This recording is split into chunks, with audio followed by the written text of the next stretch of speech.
യൂട്യൂബിൽ നിന്ന് എനിക്കും സാധനം വന്നു കേട്ടോ. യൂട്യൂബിൽ നിന്ന് എന്ത് കിട്ടിയെന്ന് ചോദിക്കണ നിങ്ങൾക്കുള്ള ഉത്തരാണിത്.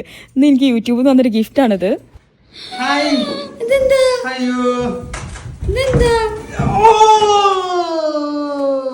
എങ്ങനെ ഇപ്പം എനിക്ക് യൂട്യൂബിൽ നിന്ന് സാധനമൊക്കെ അയച്ചു തന്നല്ലേ. നമുക്കൊരു ഗിഫ്റ്റ് കൂപ്പൺ അയച്ചു തരും.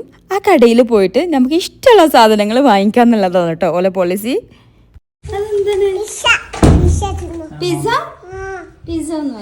ഗിഫ്റ്റ് കൂപ്പൺ കിട്ടിയപ്പോൾ ഞാൻ ഭയങ്കര എക്സൈറ്റഡ് ആണ് എന്താണ് ഗിഫ്റ്റ് എന്ന് അറിയാൻ വേണ്ടിയിട്ട്. ഏകദേശം എൻ്റെ യൂട്യൂബ് ജേണി തുടങ്ങിയിട്ട് 1.5 വർഷമായി. അതിൻ്റെ ഉള്ളിൽ എനിക്ക് ഫസ്റ്റായിട്ട് കിട്ടിയ ഒരു ബെനിഫിറ്റ്, യൂട്യൂബിൻ്റെ കയ്യിൽ നിന്ന് ഫസ്റ്റായിട്ട് കിട്ടിയൊരു ഗിഫ്റ്റാണ് ഞാനിപ്പോൾ അൺബോക്സ് ചെയ്ത് നിങ്ങളെ കാണിക്കുന്നത്. എങ്ങനെയുണ്ട് എൻ്റെ ഫസ്റ്റ് യൂട്യൂബ് ഗിഫ്റ്റ്? കിട്ടിയ സന്തോഷത്തിൽ ഒന്നെടുത്ത് കഴിച്ച് കുറച്ച് നമ്മൾ നെയ്ബേഴ്സിന് ഷെയർ ചെയ്യാൻ വേണ്ടി ഞാൻ ഓടി പോണ കാഴ്ചയായിട്ടെങ്കിൽ കാണുന്നത്. ഒരുപാട് ഐറ്റംസിൽ ഒരു ബ്രാൻഡഡ് ഷോപ്പാണ്. മധുരം ആണ് മെയിൻ. പക്ഷെ എനിക്ക് മധുരം വലിയ താല്പര്യം ഇല്ലാത്തതുകൊണ്ടാണ് ഇങ്ങനത്തെ ഐറ്റംസ് വാങ്ങിയിട്ട് വന്നത്. മൂപ്പരത് വാങ്ങിയിട്ട് വന്ന് എനിക്ക് നല്ല സർപ്രൈസ് ചെയ്യുന്നു. ഇന്ന് ഇത് കിട്ടുന്നൊന്നും ഞാൻ പ്രതീക്ഷിച്ചിട്ടേ ഉണ്ടായിരുന്നില്ല. കാക്കാക്കുള്ള ഗിഫ്റ്റിന്റെ ഷെയർ എടുത്തുകൊണ്ട് ഞങ്ങളിതാ കമ്പനി പോവാണ്. അപ്പോൾ ഓക്കെ, ബൈ.